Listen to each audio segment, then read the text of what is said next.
In this part, number 1, I will take text and tenses.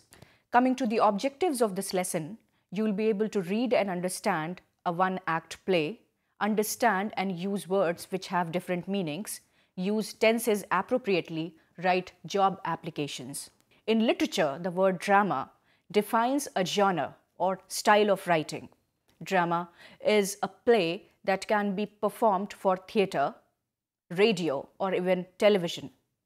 These plays are usually written out as a script or a written version of a play that is read by actors but not the audience. Drama, as in a play, is meant to be performed on a stage in front of an audience at the theatre. So, drama refers to the script, while the word theatre is the performance of the script. Coming to the history of drama, drama as in plays and the theatre has changed over time. The word itself comes from the Greek word meaning action. In fact, classical drama was more than just acting out a story. In Western theatre, culture plays are often described according to the form. Terms such as tragedy, comedy, tragicomedy, melodrama, farce, and musical are frequently used to help define the type of theatrical event that is being referred to. Theatre form is particularly important because plays need to have some type of form before an audience can read and understand them. Most plays are organized in a specific way that enables us to distinguish them from other forms of writing such as novels or poetry. Two of the main categories that theatrical history has tended to emphasize are tragedy and comedy. Drama assists in the development of the use of imagination, powers of creative self-expression, decision-making and problem-solving skills, and understanding of self and the world, self-confidence, a sense of worth, and respect and consideration for others. Mostly, prose is written in sentence and paragraphs.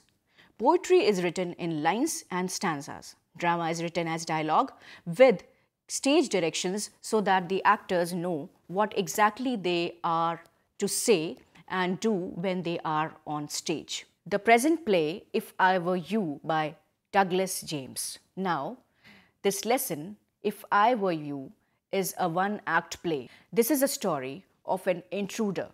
He entered the house of a playwright. He, however, did not know that the owner of the house was a playwright. He only knew him as Gerard. He had heard about him a few things.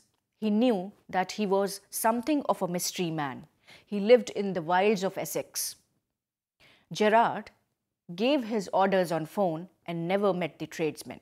Gerard is a cultured playwright. He lives in a small cottage. He does meet many people. He is to go out soon, but before he does so, an intruder enters his cottage. He has a gun in his hand.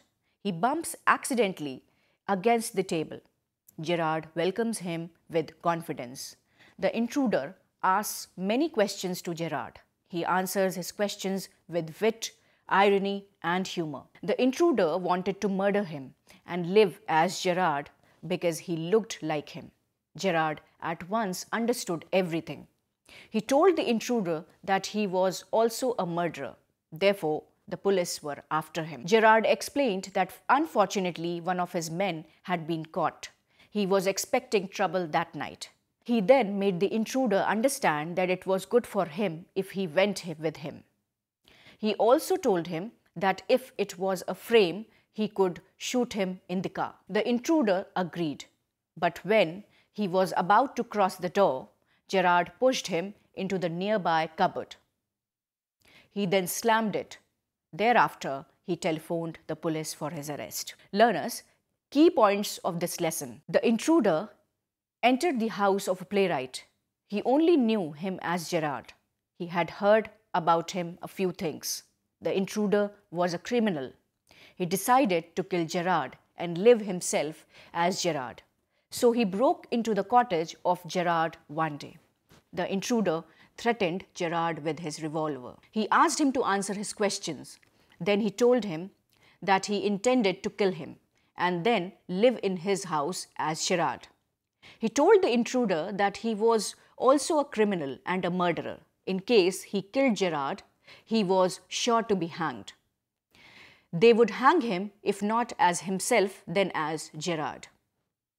Gerard asked him to hurry and ran with him in his car to a safer place. Learners, try to read the play given in the book and then try to understand what's the story exactly about.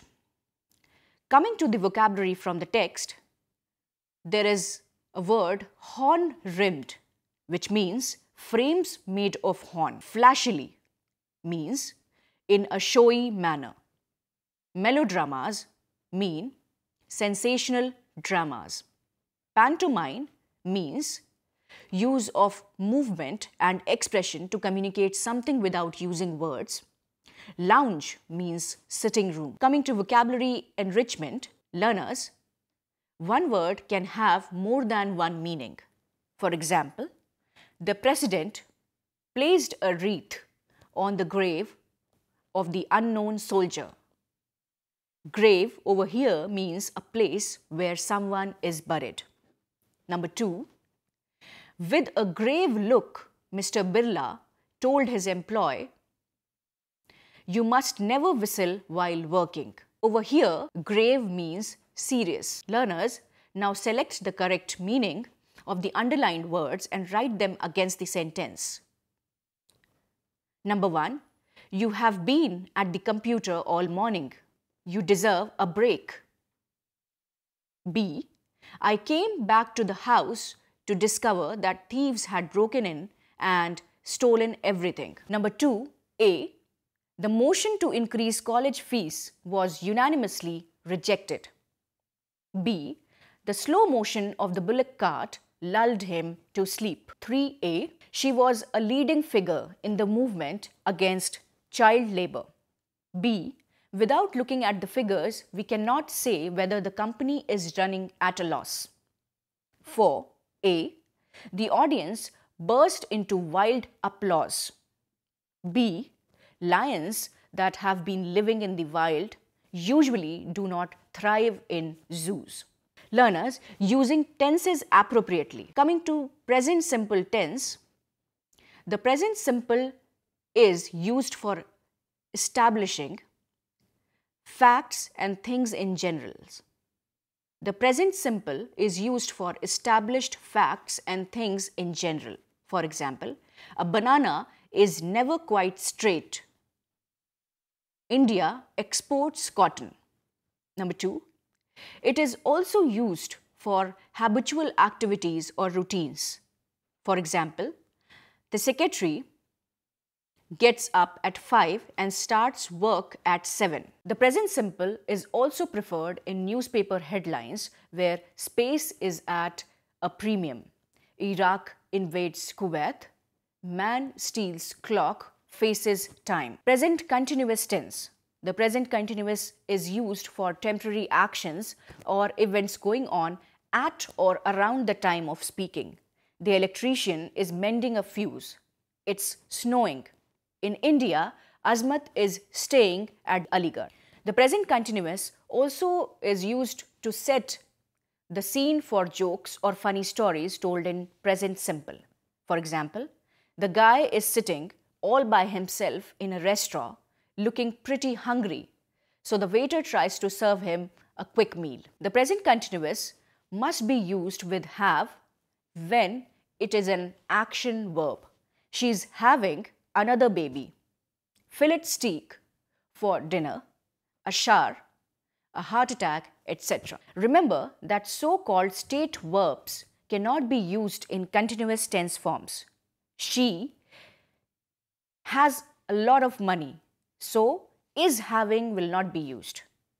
She knows how to fly a plane. Is knowing will not be used. He prefers coffee to tea, so is preferring will not be used.